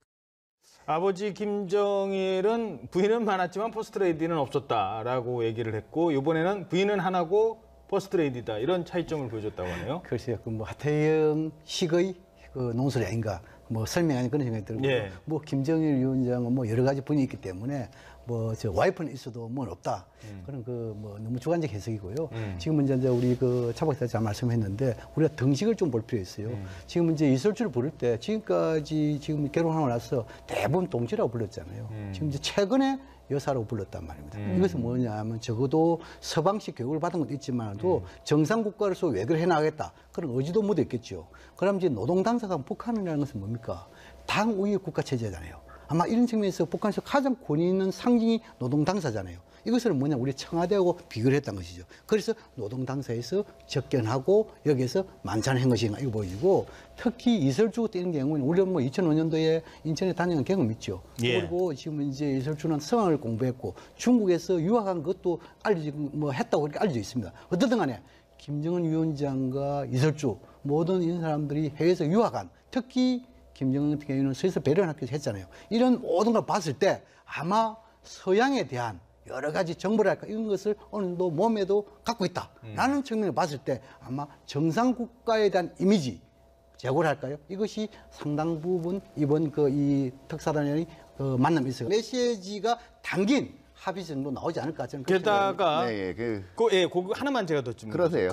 게다가 북한도 그러면 가만히 있겠습니까? 그럼 북한 입장에서는 그러면 우리가 그렇죠. 모라토리엄 하는 동안 한미 군사훈련 하지 마라 이런 얘기 하지 않겠습니까? 그러니까 여러 가지를 볼 수가 있는데요. 지금 제가 보기에는 일단 그동안 그 비핵화 관련해서 미국이 비핵화 안 되면 대화 안 한다 그러는 건 아니에요. 비핵화 성의를 분명히 이제 비핵화하려는 결심을 보이라는 건데. 그렇겠죠. 그러니까 핵심은 뭐냐면은요. 지금 미국 같은 경우에는 모라토리움 하거나 동결하는 것 자체가 중요한 게 아니라 왜냐하면 모라토리움이나 동결은요. 예. 핵국이 핵 군축회담을 북한이 기존에 얘기하던 핵 군축회담을 하는 과정에서 얼마든지 할 수 있는 것들이에요. 궁극적으로 비핵화하겠다라는 거를 밝히라는 거거든요. 예. 북한은 군축회담을 할 수 있지만 궁극적인 비핵화는 그거는 김정은 시대는 있을 수 없다라고 얘기한 건데 지금 그 양문진 교수님이 말씀하신 대로 선대의 유운이라는 표현 정도만 해도 이거는 굉장히 진전이 된 거라고 봐요. 실적으로는 봐야 되겠지만. 그러니까 마지막으로 궁극적 목표로서의 비핵화라는 게 실제로 명시가 되느냐 안 되느냐가 제가 보기엔 모라토리움보다 훨씬 더 그 미국에 대해서 미국 대화 북미 대화를 설득할 수 있는 가장 핵심적인 거고요. 두 번째는 거기에 그러기 때문에 일단 대화가 시작되는 동안 잠정적인 유예 얘기가 나올 텐데 네. 실질적으로 이거를 북한은 그동안 얘기한 게 말 대 말 행동 대 행동의 원칙이었기 때문에 두 가지를 얘기할 수가 있어요. 하나가 한미 군사훈련에 아마 중단이나 이제 그 규모의 축소 같은 걸 얘기할 수가 있을 거고 예. 두 번째가 대북 제재 해제를 얘기할 건데 이게 실질적으로 워싱턴에서 얼마만큼 받아들여질지는 좀 봐야 돼요. 왜냐하면 한미 군사훈련에 아마 그 일부 전략 자산의 조정 같은 건 미국도 고려가 가능할 텐데 이걸 철폐하라고 얘기하는 거는 굉장히 받기가 힘들 거고요. 두 번째는 이제 얘기되는 제재 해제 문제는 이게 쉬운 문제가 아니에요. 왜냐하면은 그 다른 국가들하고의 그동안의 이 사례들도 봐야 되는데 미이란 핵협상 같은 경우에는 일단 그 비핵화와 관련된 다시 말해서 핵활동 중단과 관련된 모든 거를 국제적으로 검증한 다음에 제재가 풀어졌단 말이에요. 곧바로 협상이 시작되면서 제재가 풀어지는 게 아니에요. 만약에 여기에서 접점이 찾아진다면 유엔 차원의 제재 이외에 일방적인 제재들이 있지 않습니까? 예. 각 개별 국가 차원에 했던 제재들의 일부가 완화가 되는가 하는 부분을 검토할 수가 있는데 이거는 일단 최종적으로 지금 그 특사단이 돌아와서 저도 핵심적인 부분은 북한이 궁극적인 목표로서의 비핵화 의지를 밝히느냐 안 밝히느냐 이게 가장 이 관건이라고 봐요. 그 부분을 밝혔다면 특사단 방북의 성과는 뭐 제가 볼 때는 한 120% 달성했다고 볼 수가 있을 것이고 다만 이게 그 노동신문이 그 부분을 언급하지 않은 것이 대내적으로 그냥 병진 정책을 너무 강조해 왔기 때문에 이제 와서 그걸 한꺼번에 뒤집기가 힘들어서 분명히 언급을 하거나 얘기가 됐는데도 뺀 것인지 아니면 실제로 얘기하지 않은 것인지는 지금 와서 한번 브리핑을 해봐야 될 것 같아요. 전략자산 어제도 이제 그 얘기 하셨거든요. 그러니까 조금 더 이제 쉽게 제가 그냥 설명드리는 겁니다. 눈높이를 조금 낮추셔서 말씀을 좀 해주셨으면 좋겠습니다. 그러니까 북한은 지금 계속 이제 요구하는 게 한미 군사훈련 좀 어떻게 해달라, 좀 줄여달라 할 때 어제 제안하신 게 그렇다면 우리가 규모라도 전략자산 조성한다는 게 결국 뭐 B1, B2 안 쓰고 항공모함 안 쓰고 우리가 말했던 그 한반도를 북한과의 어떤 전시 상황에서 지키기 위한 훈련 정도는 우리도 손해가 아닐 수 있다라고 말씀을 하셨거든요. 그 부분 계속 좀 설명을 해주시죠. 그렇죠. 간단히 읽어보면 됩니다. 그 북한 입장이 뭐냐면 좋다. 북한은 지금은 이제 선대 유언이든 어떤 용어를 쓰든 간에 비핵화 할 수 있다. 그러면 미국은 이 비핵화에 대해서 뭘 해줄 것인가? 욕을 하겠죠. 그러면 북한 입장에서 그러면 대북 적대 정책 폐기를 선언해라. 이렇게 이야기할 수 있겠죠. 그다음 두 번째로 그 북한이 진정성을 보여주기 위해 가지고 예를 들어 가지고 핵과 미사일 실험 모라토리엄 선언하면 그럼 한국과 미국은 무엇을 줄래? 이럴 거 아닙니까? 그렇죠. 미국에는 미국의 대북 독자 제재 이것을 이 기간에 완화시키라. 아하. 또 지금 이제 한국에 대해서는 미국과 협의 잘해가지고 한미 군사 훈련 여기 대해서 나름대로 조정하든지 중단을 이렇게 이야기했죠. 네. 그런데 지금 이제 한미 군사 훈련과 관련해서는 북한이 이것은 주민 교육을 많이 활용했어요. 다시 말해서 남북 관계가 좋을 때도 한미 군사 훈련했고 남북 관계가 안 좋을 때도 했습니다.